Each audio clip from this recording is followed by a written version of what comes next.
So I've always had, I guess, kind of a gift for breaststroke. I was always really good at it. Um, you know how swimmers go through the age of they get really good at one stroke, but then somewhere it just falls off and it doesn't connect with their body anymore. That never really happened for my breaststroke.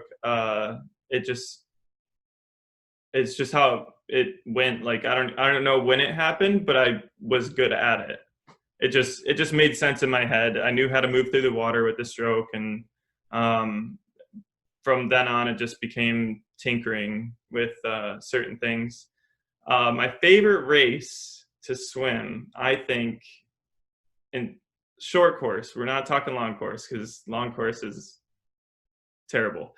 But my favorite race to swim is either the 200 or 500 freestyle. Um, I think the 500 over the 200 because the 200 is just a longer sprint. But I like the 500 a lot because you can actually take information from watching people's prelim swim or like watching video even of what they've done in the race before, what their race strategy is, where their strengths are, where their weaknesses are. So you actually get to develop a strategy going into the race and think about what you're doing rather than, just sprinting to the other wall and back.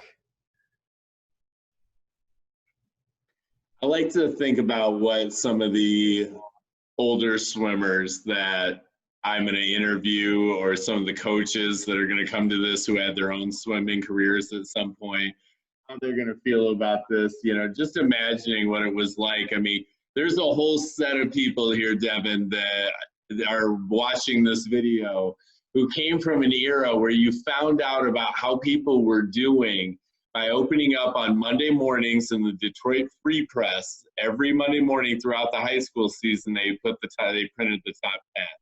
And guys like Dave Culture from Grand Blanc in the 70s, that was their motivation, was just trying to make Monday morning's paper in the Detroit Free Press each week. Yeah.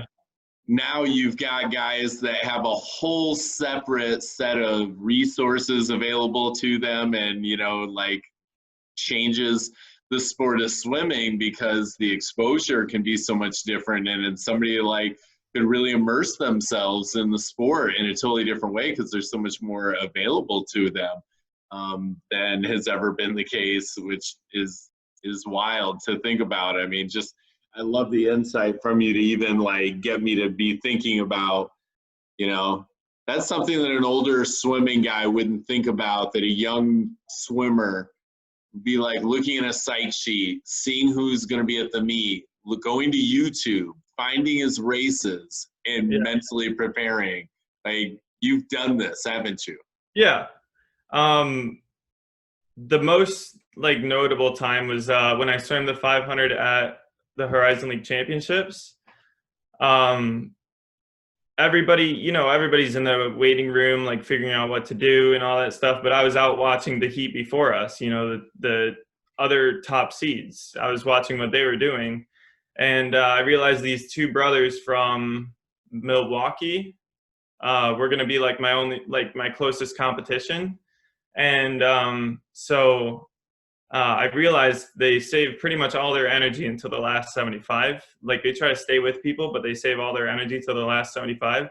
So my prelim swim, it was basically to try and help my two teammates, give them a draft, give them a rabbit to chase to make the top 8.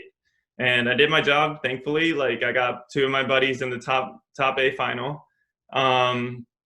They didn't do so hot at finals, but I got them a trophy, so that was cool. But I knew that they were just gonna try to hold on until the last 75, so I tried to push them to burn that reserve. I was out probably a body length and a half of them before that moment, and I pushed at the 100 and just held. So once they made their move and then saw that I was still ahead of them, they're running on fumes, and I'm just yeah, all right, see you guys. But it was really cool. I just like the mental game of the 500, I think.